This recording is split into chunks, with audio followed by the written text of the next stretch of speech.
from the fact that your manager me winning one game against Panama. It was a very hard fought victory, and it was a victory based on 3 players or more decision not to stop running, and this win. No, am I? Send your paper. I was a mood in camp. No, hey, come on. But I was a coach in his saddle. I'm a coach in his side, and then I'm a problem. Kakra. Are they? I feel like you know who free. Wait a system. Yadi be KG England. That is what he is doing. It wasn't as if we played some fantastic football. Message to say in football, you don't always have to play good to win. Sometimes you need to play ugly. You playing ugly means that you have a better option, but because of the circumstance now we're facing it, play ugly to win. England follow a bold statement in their first game against Croatia. Okay, so Croatia for the show 2018, the end of the call final. Yeah. And I'm almost sure more Euros BM. It was another difficult game. So I'm making a very bold statement. Say, yeah, announce it. Your presence at the World Cup with that 4 goals now, you're sharing. And this is a side that now criticisms, especially for the manager. So England, Asia 2, opposition better. Now, what's our course or course 2 again without opposition? They did something right. Meaning, say, team be anywhere game no matter how weak opposition here, on trading with some level of caution into a monsoon in a way, almost finding a threat in our side. But we should try as much as possible. Say, my game in England because it could do more. Trust me, we cannot defend throughout the 90 minutes. Okay. Do we have the weapon to play against them? Of course, we have more than enough. Because Croatia and us more attacking England now.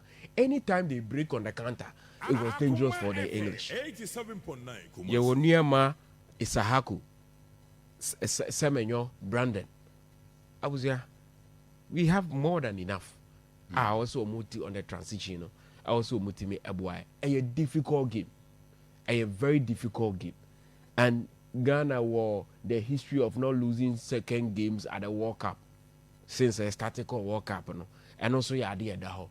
But I was saying, I will share ball now, England, the boy, and they are overwhelming favorite over this particular game. That is not to say, you intimidate baby. But a baby, the structure of the team. If your structure, no, this is how. When we send a couple ready for the ball, they have a structure. And they are playing according to a more structure. No? Say, see in your counter, Curacao for the year. See in your counter, you're any pammy and some way, Mung Franco ye be anymore. Say, yeah, under attacker. These are the style I call a stop and nullify opposition in a threat. No? See in your sad year way be a. Yeah, underdogs in this game. But I feel you better than your BBF through. But see, a combine send your Nicolas from Panama for no a boy and Abuja. It will be a day to forget for us because they have more than enough quality. They have more than enough quality. A bit to me, a high team the power because Hurricane or Yadimu, Jude Bellingham, Archer said so running to the boxer. Or a dangerous. Marcus Rashford and they mentioned the battle with Marvin Senaya. I was here and yet is infama. Your boys in Yami Adoma or China. But I think a game I was saying Ghana and Senegal. Senegal for they had opportunity. More against France. It was a game and also Senegal for no win the first time. But when we talk about quality now, ABA game 70 minutes. But 10 minutes, 5 minutes, I call it in a 10 up. I don't know 10 up for France. Senegal were in the game. Almost yeah, the names boy, you call Senegal. Had Germany for the year. Ivory Coast. Ivory Coast had all the chances. Say, winning game, no, and the ball in the diagram. So Germany for call it in a 10 up. In moments, I almost seize the moments.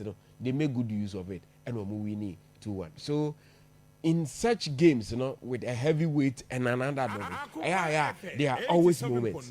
So to me, taking moments, I know the favorites, Okay. So I take moments now, even if game not drag it as late in the game, because still, believe they will win because they have the quality and they know how to use their moments. So moments, the baba. It is to me utilizing the year, it will be very difficult for the English to beat us. But in a moment, near Santa Koya Matrama Koya, it will be a gamer. No BRB because we don't want a situation whereby we want a gamer. We want to see structure. We want to see players playing according to the style of the manager. We want to see players being disciplined on the field of play. Say hi the also me really easy ball no. I hide the also me jina so kakra. And only a dia me person me huno. Nyame ya aduma or china in that game. But any gamer, the Stars of Ghana intimin take a point at least in free. Okay.